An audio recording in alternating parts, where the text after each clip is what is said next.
Operation honeymoon, जिसने राजा रघुवंशी हत्याकांड में अहम भूमिका निभाई। आज बात इसी हत्याकांड की जिसने पूरे देश को झकझोर कर रख दिया है। इस केस में इंदौर की नवविवाहित सोनम रघुवंशी ने अपने पति राजा की हत्या की साजिश रची और अपने प्रेमी राज कुशवाहा के साथ मिलकर इस खौफनाक अपराध को अंजाम दिया। लेकिन मेघालय पुलिस के ऑपरेशन हनीमून ने इस सनसनीखेज मामले का पर्दाफाश किया। लेकिन अब एसआईटी की जांच में आए दिन नई परतें खुल रही हैं। तो चलिए जानते हैं कि एसआईटी ने अब क्या कुछ खुलासे किए हैं। नमस्ते, मेरा नाम प्रिंस और आप देख रहे हैं इन खबर। इंदौर के राजा रघुवंशी और सोनम रघुवंशी की शादी 11 मई 2025 को हुई थी। यह एक अरेंज मैरिज शादी थी। वही राजा रघुवंशी की बात करें तो वह ट्रांसपोर्ट के मालिक थे जो स्कूलों और कोचिंग सेंटरों को बसें प्रोवाइड करते थे। वहीं सोनम अपने पिता की प्लाईवुड फैक्ट्री में बिलिंग और अकाउंट्स का काम संभालती थी। शादी के 9 दिन बाद 20 मई को दोनों हनीमून के लिए मेघालय गए। लेकिन 23 मई को शिलांग के सोहरा इलाके में राजा की हत्या कर दी गई और उनकी लाश 2 जून को एक गहरी खाई में मिली। वहीं शुरुआत में जब राजा और सोनम 23 मई को लापता हुए तो पुलिस को लगा कि शायद यह एक हादसा है। लेकिन जब 2 जून को राजा की लाश वाटरफॉल के पास मिली तो मामला यह हत्या का बन गया। पुलिस को एक खून से सनी जैकेट, सोनम का रेनकोट और एक हथियार मिला जो उस इलाके में आम नहीं था। सबसे बड़ा शक तब हुआ जब पुलिस ने राजा के फेसबुक अकाउंट पर एक पोस्ट देखी जिसमें लिखा था 7 जन्मों का साथ है। यह पोस्ट 23 मई दोपहर को 2:15 पर किया गया था। लेकिन सोनम ने अपनी मेघालय ट्रिप की कोई तस्वीर शेयर नहीं की थी और यहीं से पुलिस को शक गहरा गया। मेघालय पुलिस ने इस मामले को सुलझाने के लिए ऑपरेशन हनीमून शुरू किया। 120 पुलिसकर्मियों की टीम, जिसमें 20 सदस्यों की एक कोर एसआईटी थी, ने जांच शुरू की। पुलिस ने 42 CCTV footage, hotel booking record, किराए के स्कूटर के दस्तावेज और कॉल रिकॉर्डिंग्स की जांच की। एक स्थानीय गाइड अल्बर्ट पीडी ने बताया कि 23 मई को राजा और सोनम को 3 अन्य पुरुषों के साथ देखा गया। यह सुराग केस को क्रैक करने में महत्वपूर्ण साबित हुआ।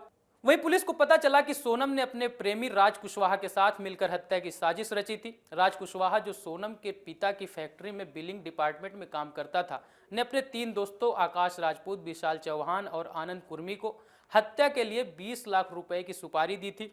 सोनम ने राजा को सोहरा के सुनसान इलाके में ले जाकर हत्यारों को उनकी लोकेशन शेयर की। वहीं 9 जून को सोनम ने उत्तर प्रदेश के गाजीपुर नंदगंज पुलिस स्टेशन में सरेंडर कर दिया। शुरुआत में उसने खुद को पीड़ित बताने की कोशिश की, दावा किया कि उसे किडनैप किया गया था। लेकिन मेघालय पुलिस ने जब सोनम और राज कुशवाहा को आमने सामने बिठाया तो सबूत का दबाव इतना था कि सोनम टूट गई।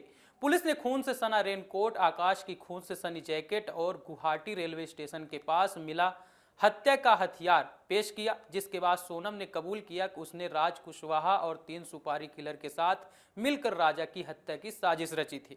उसने यह भी बताया कि अगर हत्यारे राजा को मार नहीं सकते थे, नाकाम हो जाते, तो वह खुद उसे पहाड़ से धक्का दे देती। हत्या के बाद सोनम ने राज को सोशल मीडिया पर पोस्ट कर जांच को भटकाने की कोशिश की। उसने अपनी सास को झूठ बोला कि वह अपरा एकादशी का व्रत रख रही थी, जबकि होटल रिकॉर्ड से पता चला कि उसने खाना खाया था। वहीं पुलिस ने राज कुशवाहा, आकाश राजपूत, विशाल चौहान और आनंद कुर्मी को गिरफ्तार कर लिया। आकाश को उत्तर प्रदेश के ललितपुर से, विशाल को, राज को इंदौर से और आनंद को मध्य प्रदेश के सागर से पकड़ा गया। जांच में पता चला कि सोनम का राज कुशवाहा के साथ प्रेम संबंध था और वह राज को रास्ते से हटाना चाहती थी। उसने हत्या को लूट कर रूप देने की कोशिश की क्योंकि राज की सोने की अंगूठी और चेन गायब थी। सोनम ने शादी से पहले अपनी मां को राज के साथ अपने अफेयर के बारे में भी बताया था, लेकिन मां ने इसे ठुकरा दिया और राज से शादी के लिए दबाव बनाने लगी। पुलिस के मुताबिक सोनम ने 15 मई को इंदौर लौटने के बाद राज के साथ हत्या की साजिश शुरू की थी। वहीं राज के भाई सचिन और पिता अशोक रघुवंशी ने सोनम के लिए फांसी की सजा और उसके परिवार के सामाजिक बहिष्कार की मांग की है। राजा की बहन सृष्टि ने सोनम की कड़ी आलोचना की, कहा कि अगर वह राज से प्यार करती थी तो भाग सकती थी, हत्या क्यों की। सोनम के भाई गोविंद ने भी हत्यारों के लिए फांसी की मांग की, लेकिन दावा किया कि उसे साजिश की जानकारी नहीं थी।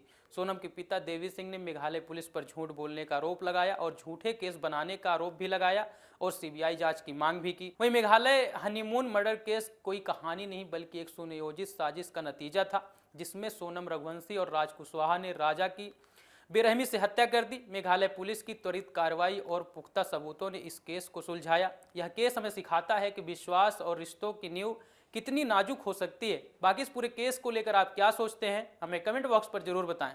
धन्यवाद।